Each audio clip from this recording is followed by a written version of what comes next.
여수해역의 바닷물 온도가 급격히 떨어졌습니다. 물고기들이 떼죽음을 당하면서 양식장 피해가 눈덩이처럼 불어나고 있습니다.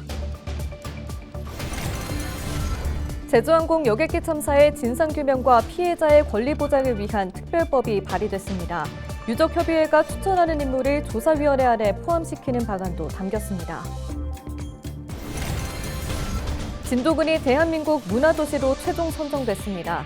진도군은 온고지신의 자세로 지역민과 예술인이 함께 만드는 문화도시를 구상하고 있습니다. 케이블 TV 공동기획으로 우리 동네 영웅을 만났습니다. 경기도 최초의 지역재단 부천희망재단을 조명해봤습니다.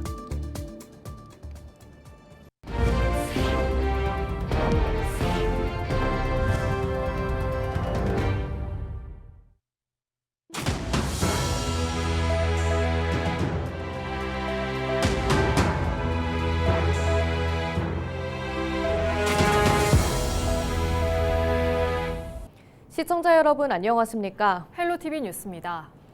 여수해역 바닷물 온도가 급격히 떨어지면서 물고기들의 떼죽음이 확산되고 있습니다. 출하를 앞둔 어민들은 한숨을 내쉬다 못해 분통을 터뜨리고 있는데요. 해마다 저수온과 고수온으로 양식장 피해가 커지고 있지만 정부는 이렇다 할 대책을 내놓지 못하고 있습니다. 보도에 송하영 기자입니다. 여수의 한 해상 가두리 양식장입니다. 그물을 끌어올리니 배를 드러낸 물고기들이 수면 위로 떠다닙니다. 뜰채로 건져 올려보지만 이미 생기를 잃은 지 오래입니다. 이곳에서 기르던 물고기들은 지난 2022년 치어를 들인 참돔으로 곧 출하를 앞두고 있었습니다. 그런데 지난 2월 중순부터 수온이 4도까지 떨어지더니 한 달도 채 되지 않아 떼죽음을 당했습니다. 양식어민은 망연자실한 모습입니다. 해마다 겨울이면 저수온, 여름이면 고수온이 반복되면서 피해가 눈덩이처럼 불어났다고 토로합니다. 또 23년도에 저수온 피해를 받고 또 작년 24년도에 또 고수온 피해를 보고 그리고 올해 또 25년도에 또 이렇게 또 저수온 피해를 보게 됐어요. 이렇게 3년 연속 어민들이 이렇게 피해를 당하다 보니까 너무 지금 많이 어렵습니다. 지난달 10일 여수 여자만과 등량만에는 저수온 경보가 발효됐습니다. 이후 돌산과 남면, 화정 지역 70여 개 어가에서 참돔과 돌돔 등 317만여 마리가 폐사한 것으로 집계됐습니다. 다행히 지난 5일 저수온주의보로 하향됐지만 일시적으로 수온이 하강할 가능성이 남아있는 상황. 어민들은 이상기후로 고수온과 저수온 발생 빈도가 잦아지는 만큼 근본적인 대책이 필요하다고 말합니다. 저수온이 예상될 때 물고기를 비교적 수온이 높은 장소로 옮길 수 있는 월동장이 마련돼야 한다는 겁니다. 이에 더해 정부가 지원하는 재난지원금의 실효성도 따져봐야 할 문제입니다.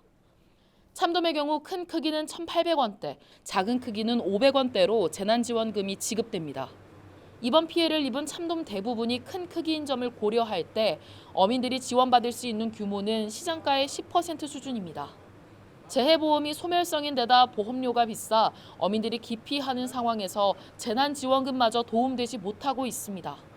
대략 한 1.4kg 정도 되는 참돔들인데 그러면 한 마리당 가격이 18,000원 정도 하는데 이런 고기들이 이 재난지원금을 받게 되면 한 마리당 한 1,800원 정도 되는 이런 재난지원금을 받게 되거든요. 그러다 보니까 어민들이 너무 피해가 큽니다.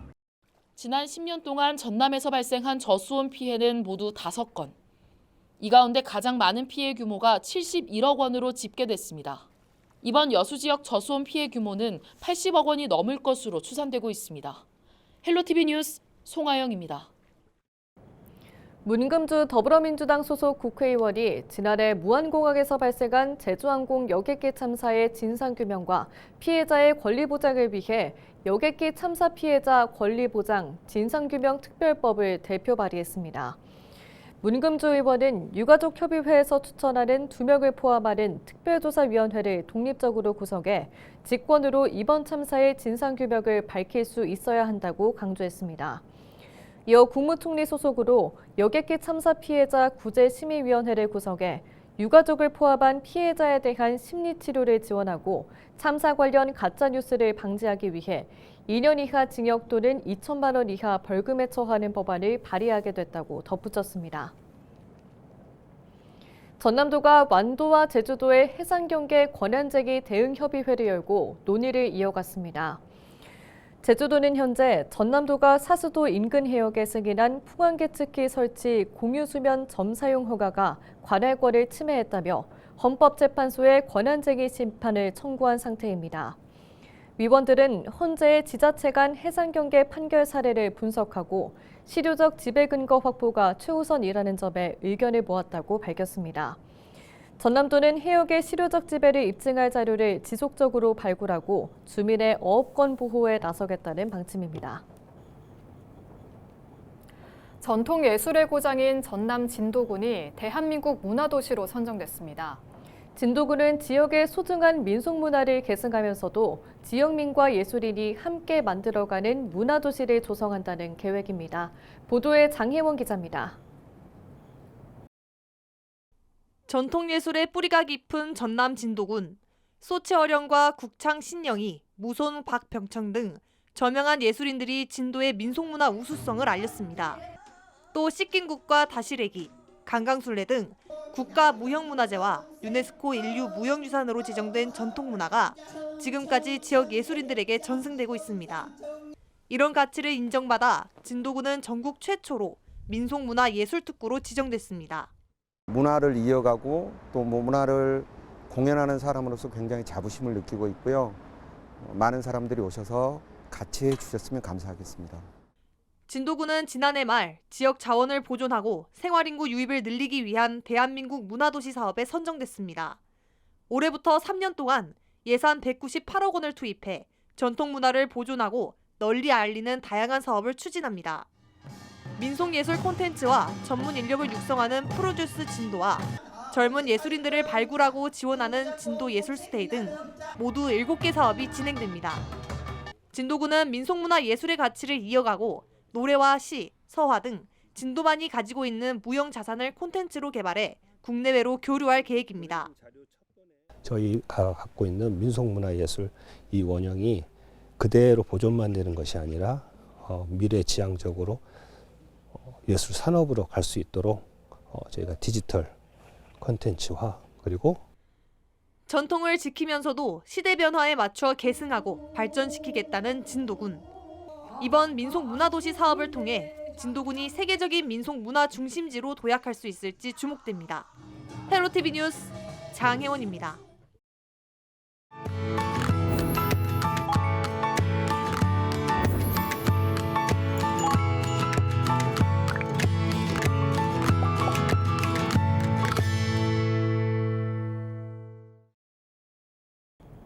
케이블 TV 공동기획 우리 동네 영웅 시간입니다.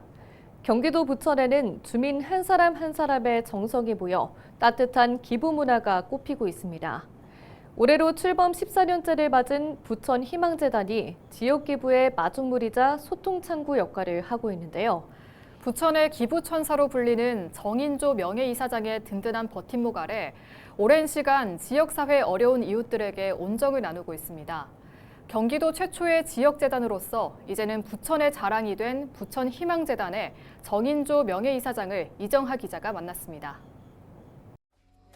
기부를 통해 나눔을 실천하는 공익재단인 부천희망재단. 지난 2011년 3월 문을 연 뒤 시민들의 자발적 기부로 운영되고 있습니다. 그 중심에는 재단 시작부터 함께한 부천희망재단 명예이사장 정인조 씨가 있습니다. 정 씨는 젊은 시절 터를 잡은 부천에서 나눔에 처음 눈을 떴다고 말합니다. 직장인으로 서울 다니면서 우연하게 YMCA 시민대학을 1988년에 만나서 그 안에서 우리 부천 시민사회가 어떻게 보면 행복하고 맑고 깨끗하고 또 힘들고 어려운 사람들에게 같이 가야 된다 하는 그런 생각을 조금씩 하게 된 거죠.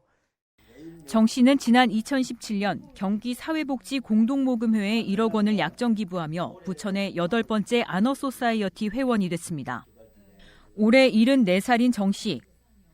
4년 전 칠순을 기념해 고향인 경남 합천까지 무작정 걷기에 도전했습니다. 이 여정이 의미가 컸던 이유는 1km를 걸을 때마다 100만 원씩, 모두 5억 원을 기부했기 때문입니다.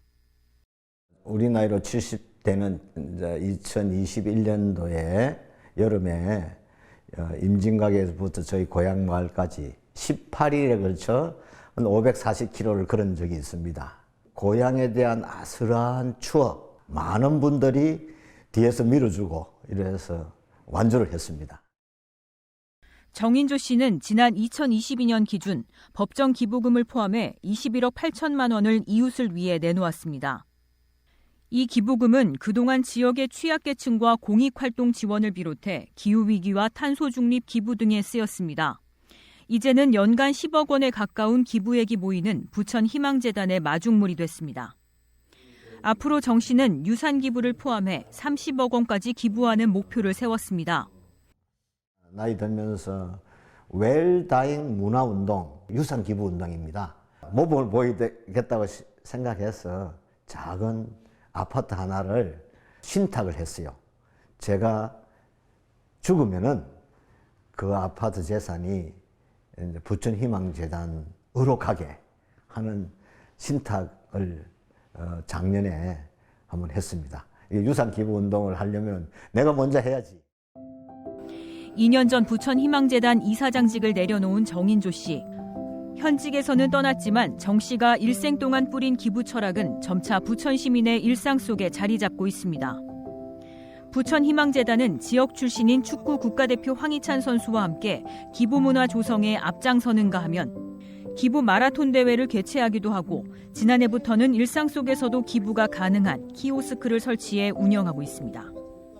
기부 문화는 좀 트렌드가 바뀌고 있다고도 좀 봐야 됩니다.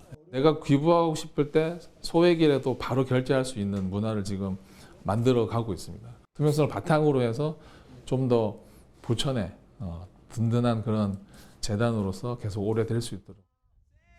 정인조 명예이사장의 남은 소망은 하나입니다.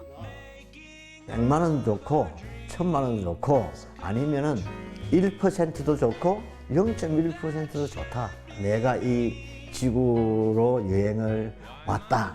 간다는 어떤 그런 하나의 증표로 그런 운동이 우리나라 곳곳에서 확산되었으면 하는 바람을 간절합니다.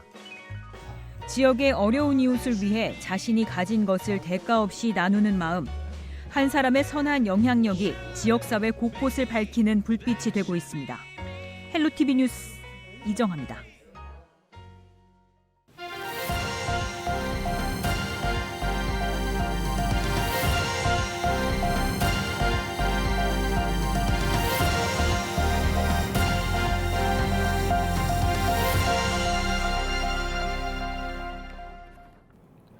(6일) 오전 8시 20분쯤 전남 진도군 지산면에서 60대 남성이 LPG 가스통을 취급하는 과정에서 부주의로 불씨를 사용하다 화재로 번져 부상을 입었습니다.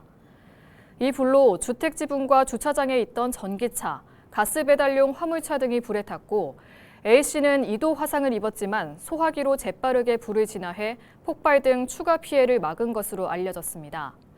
소방당국은 A씨가 가스가 누출되고 있다는 사실을 모른 채 토치에 불을 붙이는 순간 화염이 분출됐다는 증언을 토대로 정확한 화재 원인과 피해 규모를 조사하고 있습니다. 전남 영암의 한 비닐하우스에서 난방기구를 켜놓고 외출한 사이 화재로 이어지는 사고가 발생해 난방기구 사용에 각별히 주의하셔야겠습니다. 영암 서호면에 있는 비닐하우스에서 지난 5일 오후 5시 5분쯤 소유주인 A씨가 켜놓은 전기 히터에 불이 난 것으로 추정되는 화재가 발생해 비닐하우스 일부와 가재도구 등이 불에 탔습니다. 소방당국은 난방기구 사용이 빈번한 시기인 만큼 안전거리를 확보하고 사용하지 않는 전자제품의 플러그를 뽑는 등 화재 예방 수칙을 철저히 지켜달라고 당부했습니다. 전남 동북권 건설 현장에서 불법 체류 외국인 등 근로자들의 임금을 체불한 사업주가 적발됐습니다. 고용노동부 여수지청은 최근 여수와 순천 등 건설 현장에서 관급공사 하도급을 받아 진행하며 근로자 200여 명의 임금 6억 원을 체불한 혐의를 받는 A씨를 입건했습니다. 이상으로 뉴스를 마칩니다. 시청해주신 여러분 고맙습니다.